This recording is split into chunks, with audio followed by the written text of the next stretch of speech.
natin na yung mga party list representatives,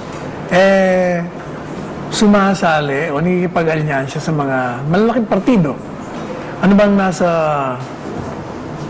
inyong mga layunin pag kayo napasok niyan? Kayo ba'y sasama sa agos ng mga traditional politicians or you'd be staying independent as you are now?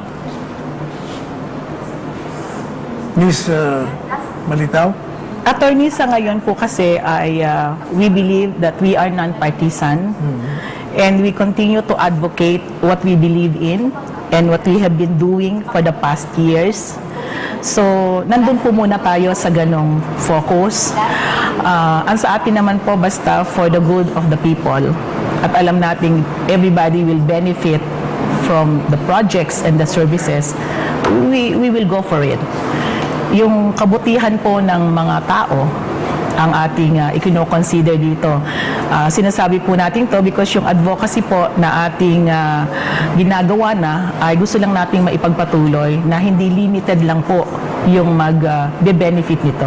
Kasi sa kasalukuyan po, dahil wala namang pong batas para dito, ay patuloy po na ang nagsusupport para maitaguyod ang out-of-school youth na to makapagtapos ay ang mga NGOs po at ang mga business sectors at saka yung po may mga talagang puso na makatulong na sila makatapos ng pag-aaral. Mr. Tom Pastor, I remember na dyan sa Kongreso mayroong mga tinatawag na allowances. Yun ang pinagkakaguluhan nila palagi niya. And the reason why representatives ally themselves with either the current administration or whoever is in power, para makakuha sila ng mga pork barrel. Ano sa tingin mo ang gagawin mo pag ikay nasa loob na? Kailangan bang sumama ka na rin sa kanila para makakuha ka ng pork barrel? As long as, attorney, na it will benefit our educational program. Kasi like yung PDAF natin, the allowance from the pork barrel na natatanggap, we are allocating ito education. Yung sa education mo i-allocate, wala siyang profitability that goes back to the congressman. It really goes to the school, and the school is being paid to educate the children. So, hindi ito yung mga papagawa ng mga pumping station or road project na malaki kinikita ng mga ating kongresista. Ito talaga education, we give our donation to the schools. But there are also supplemental. Yung mga supplementals, gusto namin i-course din sa entrepreneurship, wherein agricultural siguro dapat ma-enhance din para yung countryside development. Gusto namin i-develop yung sector din yan. Okay, thank you very much sa inyong pagpunta rito sa ating programa. Your parting statement or tell of yours, Ms. Malitaw? Thank you, Attorney. Huwag mo kakalimutan na sabihin sa kanila kung paano sila boboto. Opo. Anong number kayo?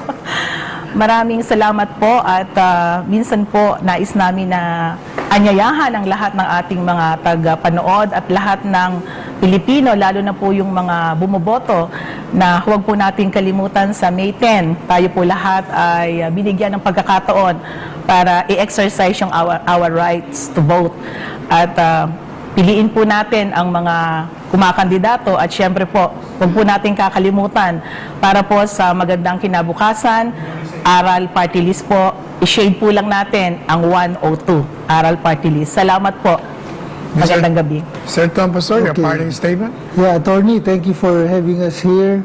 I just want to say, in order to bring the vibrancy to our country again, vote Aral Party List so we can perform in our expertise as entrepreneurship. Thank you. Good night. Yung sinasabi mo nung ating nominees na si Ms. Malitaw sa Mr. Tom Pastor, yung pagboto ng party list, meron ng mga nakalagay doon na numbers, and corresponding to that numbers, yun yung mga party list. Sila ay number 102. So, kung tatandaan yung 102, yun ang isi-shade nyo lang para yun ang pumasok sa computer. Anyway, wala na po tayong oras. Magpapasalamat po tayo kay Mr. Tom Pastor, kay Ms. Maricor Malitaw, ang nominees ng Party List Aral. At sa ating pong mga sponsors, ang Metro Art Gallery, ang Fukari Sweat, ang New Style Furnitures at ang Yupanco Holdings ni Robert Yupanco. Ako po si Salvador Panelo. Nagpapasalamat sa inyo at nagsasabing magandang gabi sa inyong lahat hanggang sa Webes na muli.